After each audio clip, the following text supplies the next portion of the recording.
Good afternoon, sir. Good afternoon, classmates. So I'm going to continue the report about the introduction of the bell curve. So how did that happen? So you get an F on a paper and the teacher stands up in a class and announces first grade on the curve, deal with it. So example, that's the teacher's statement regarding the result. So what does it mean to grade on the curve, right? So do you remember standard deviation? Again, so what is a standard deviation? It's a measure of the spread or dispersion of a set of data values. It tells us also how much the values in a data set um, deviate on average from the mean or the average of the data set, right? So or the empirical rule, the standard normal distribution, as our um, other classmates earlier have discussed it already. So this is a short review. The standard deviation is a measure of how closely grouped or how widely spaced a set of data appears.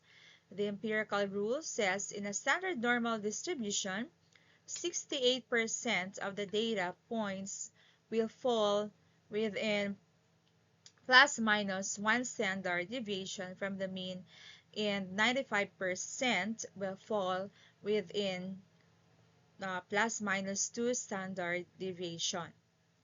Right, so let's proceed to the next. So we will see later the image of the bell curve, but let's say, for example, a teacher gives a test to a class of students and the mean or the average is 80 and the standard deviation is 5.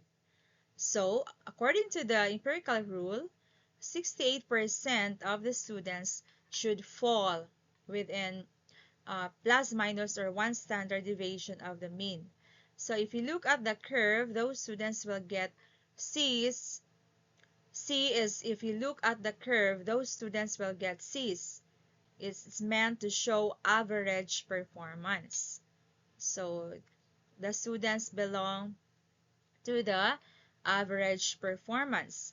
So next, move out to the two standard deviation away from the mean, and you have the B's or the B to the right and the D to the left.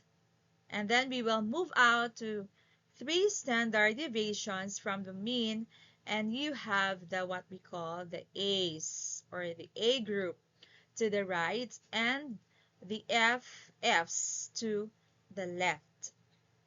Okay, so here we can see the bell curve as discussed earlier also with my other classmates. So we can see there the letters or the group I mentioned is the A, the B's, the C, the D, and the F.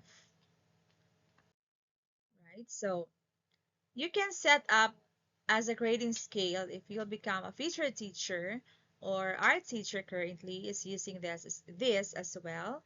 So from 100, or they are grouping it to 100 down to 91, and that is the A group. Next, 90 down to 85, that's the B group. And the 84 to 76, the C. 75 down to 70 is the D, and the 69 to 0 is the F.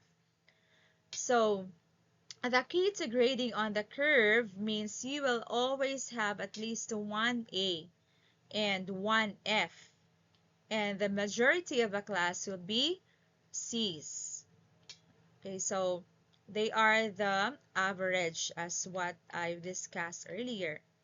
So, and the issue of someone blowing the curve, it means a student gets such a high score that the rest of the curve will be skewed to the right, meaning the range for C's and D's will be much higher than the usual 60 to 70%.